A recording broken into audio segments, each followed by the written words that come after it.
Lo más difícil en este mundo es adoptar el ánimo y la actitud de un guerrero. De nada sirve estar triste, quejarse y sentirse justificado de hacerlo creyendo que alguien nos está siempre haciendo algo negativo. Nadie le está haciendo nada a nadie, y mucho menos a un guerrero. Don Juan Matus. Estas palabras son tan agudas y precisas que si tenemos el poder personal suficiente para adentrarnos en ellas, nos pueden dejar helados. Experimentar la búsqueda de esa voluntad, de esa templanza, de ese desapego, es como sentir una filosa espada tasajeándote, degollando por completo ese sentido de víctima, guillotinando esa capa protectora donde el ego acoraza nuestra vulnerabilidad. El ánimo de un guerrero ataca con fiereza ese miedo de sabernos frágiles, de sentirnos susceptibles, y ante esa humana vulnerabilidad nos hace caminar con valor, porque ahí, justo ahí en el centro del malestar, es donde encontramos el nudo que hay que desenredar. Vivir como guerreros es vivir en lucha contra nuestras propias debilidades y limitaciones, y el ánimo de un guerrero exige enfrentar las fuerzas que se oponen a nuestro crecimiento personal, enfrentar momentos en los que nos sentimos expuestos, quebrantables, vulnerables, pero con la certeza de que al acabar esa batalla nos haremos más fuertes, al lograr reconocer esas situaciones, escuchar lo que sentimos y por qué sentimos eso, por qué sentimos preocupación, molestia, irritación, tristeza. Obtendremos las claves justas para podernos liberar. Es una lucha por la libertad de ser. Es nuestra elección conservar esa debilidad, ese desánimo que se engrandece con nuestras rutinas, que aparecen con ese diálogo interno que crece como una bola de nieve si no lo purificamos. Esa desgana que viene de sentirnos desaprobados, no entendidos, rechazados, solos, hartos de indiferencia, traicionados, pulverizados de no alcanzar nuestros sueños, y todas y cada una de esas situaciones humanamente dolorosas por las que todos pasamos alguna vez y en las que podríamos regocijarnos, viviéndolas con esa autocompasión, con todos esos pobrecitos de mí. Pobre de mí que no reconocen mi esfuerzo, pobre de mí que se burlan, pobre de mí que me critican, abusan de su poder, me abandonan, me hacen sentir insuficiente, no me entienden, la familia que me tocó, mi situación económica, mi aspecto, no les agrado, no me quieren. Esas situaciones y sentimientos pueden dejarnos ahí, atrapados en esas inseguridades, en esos malestares, en esa ansiedad o depresión. Podemos resignarnos y vivir encadenados a la tristeza, mitigándola quizá con pequeñas dosis de placer momentánea que solo atenúan la construcción de una afligida percepción de la realidad. Podemos seguir ahí, cómodamente, aletargadamente, actuando como hombres y mujeres comunes, compadeciéndonos de nosotros mismos, tomándonos todo personal, utilizando como arquetipo central la jerarquía, donde uno domina y otro somete, donde alguien vale más y alguien vale menos, o hasta donde si no piensas como yo te desecho, te desaparezco, ya sea literal o metafóricamente. Pero un guerrero sabe que aunque todas las motivaciones desaparezcan, siempre prevalecerá la mayor motivación, su búsqueda por la libertad. No podemos olvidar que también todos tenemos la posibilidad de caminar hacia la conquista del ánimo de un guerrero, que no es otra cosa que hacer consciente la elección de encarar la adversidad de la mejor manera posible, reconociéndonos como humanos imperfectos, pero con la capacidad de evolucionar, explorando nuestra ineludible vulnerabilidad, pero dándonos a nosotros mismos la opción de ser valientes, de desarrollar nuestra voluntad, esa fuerza que nos hace hacer lo que nos da la gana, de sabernos inteligentes y astutos, calcular la infinidad de posibilidades que tenemos para hacer frente a nuestra situación y una vez elegido el camino con corazón, dejarnos ir con todo. La actitud de un guerrero se basa en nuestra forma de ver la vida, en acrecentar nuestra voluntad y abarrotarnos con un sentimiento de fortaleza que predispone nuestro actuar al hacer frente a la adversidad y a cada cosa que hagamos en nuestra vida, porque sabemos que vamos a morir, porque la muerte es nuestra consejera. No estamos condenados a ser mártires. Tenemos la oportunidad también de combatir nuestros defectos, de cambiar la perspectiva, de encontrar la gratitud en medio de lo avasallante que puede ser el devenir del día a día. Solo podremos conseguir el ánimo y la actitud adecuada si tenemos un propósito claro en la vida, si enfocamos nuestra atención en caminar hacia esa dirección, hacia ese desafío de ser, y damos lo mejor de nosotros mismos para conseguirlo. Tenemos la oportunidad de combatir todos esos días en que dejamos desbordar la tristeza, el enojo, esos días en los que nos dejamos de hacer responsables de nosotros mismos y buscamos culpar a los demás de nuestras elecciones, de nuestras emociones. La magia está en tener, en encontrar dentro de nosotros ese poder personal, en reconstruirnos, en curar nuestro espíritu, en edificar nuestra voluntad, decidiéndolo, intentándolo, construyendo un talante que nos llene de fuerza, entusiasmo, determinación, pasión y energía.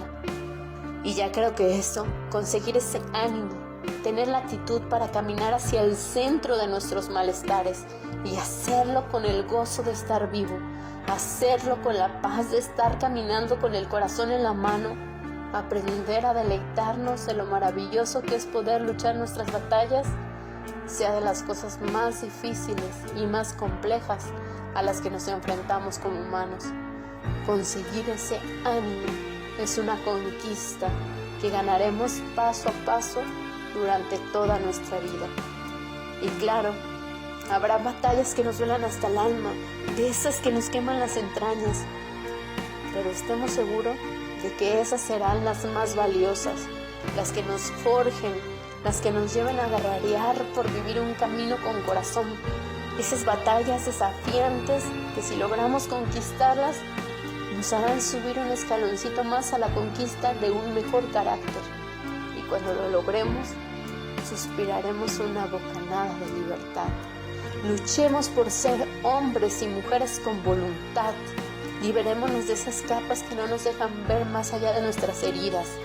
Conquistemos esa actitud y ese ánimo. Seamos humildes, agradecidos. Alegrémonos de estar vivos, de tener la posibilidad de ser unos guerreros, de evolucionar. Gocemos de esta inconmensurable experiencia. Regresemos a nuestra esencia de amor y de ahí, desde ese amor y desde esa conciencia, obtengamos la energía necesaria para alcanzar esos alientos de libertad.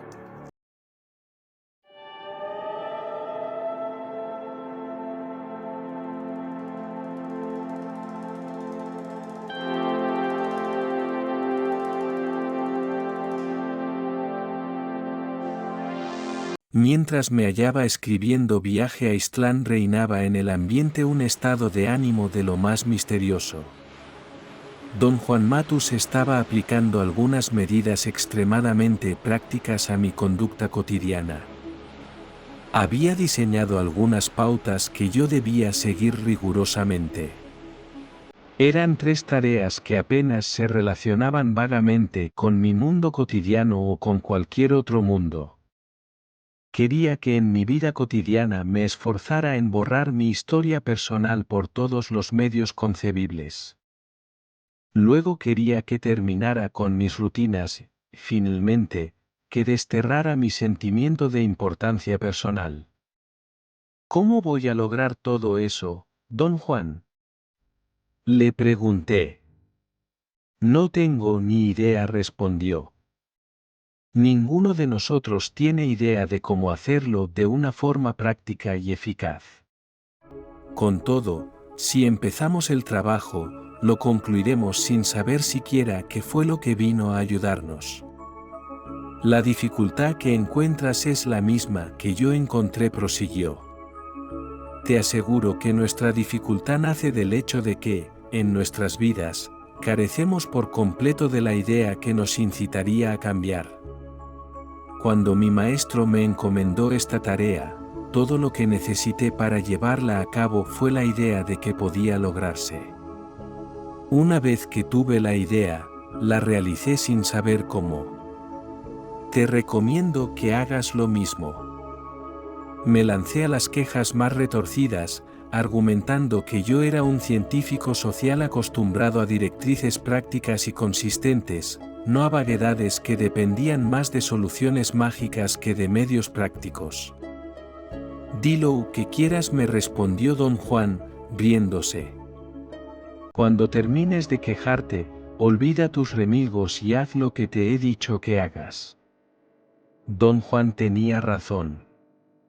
Todo lo que necesité, o, mejor dicho, lo único que necesitó una parte no evidente y misteriosa de mí fue la idea.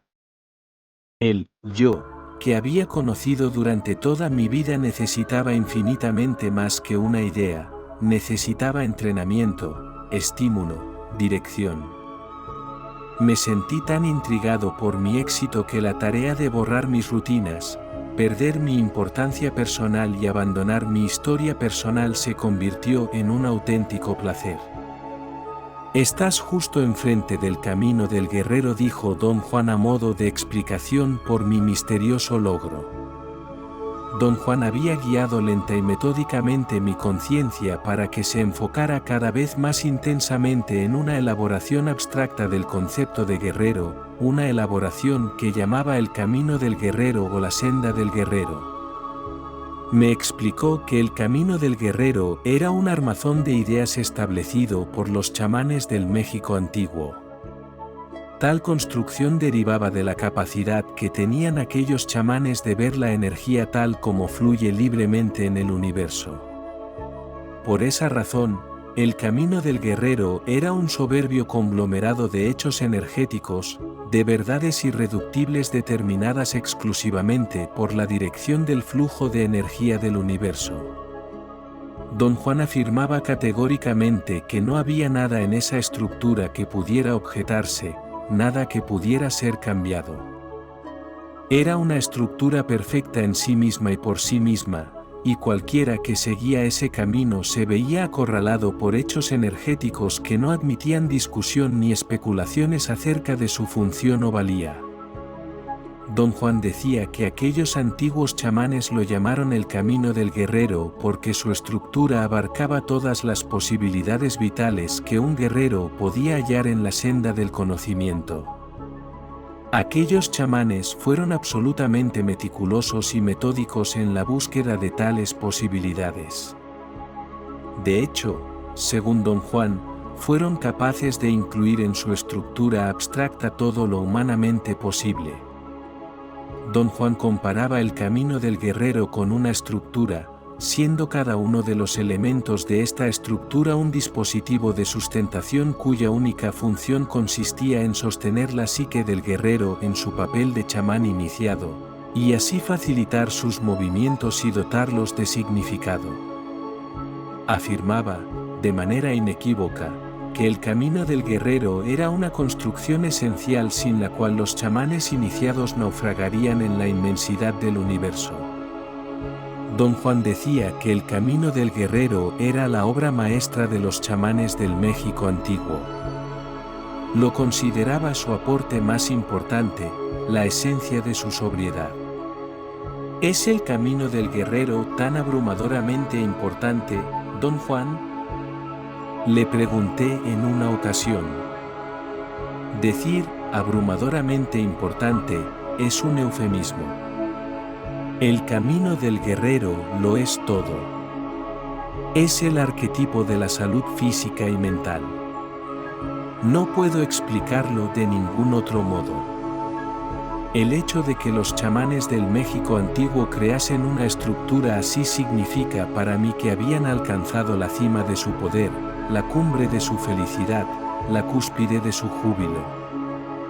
dado el nivel de aceptación o rechazo pragmáticos en el que me creía sumergido en aquella época, abrazar completamente y sin prejuicios la senda del guerrero me resultaba poco menos que una imposibilidad.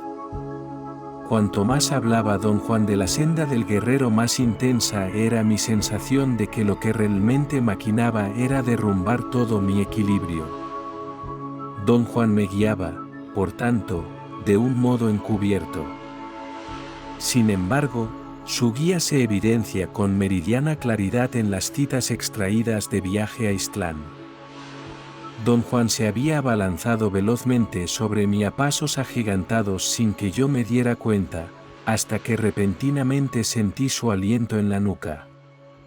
Pensaba una y otra vez que me hallaba a punto de aceptar de buena fe la existencia de otro sistema cognitivo, o, por el contrario, me sentía tan absolutamente indiferente que no me importaba que ocurriera de una forma u otra. Por supuesto, siempre existía la posibilidad de salir huyendo de todo aquello, pero esa no era una opción sostenible. De un modo u otro, la ayuda de don Juan, o bien mi intenso uso del concepto del guerrero, me habían endurecido hasta el punto de que no tenía ya tanto temor. Estaba atrapado, pero en realidad eso no cambiaba nada. Todo lo que sabía era que estaría allí con don Juan hasta el final. Viaje a Ixtlán. Carlos Castaneda.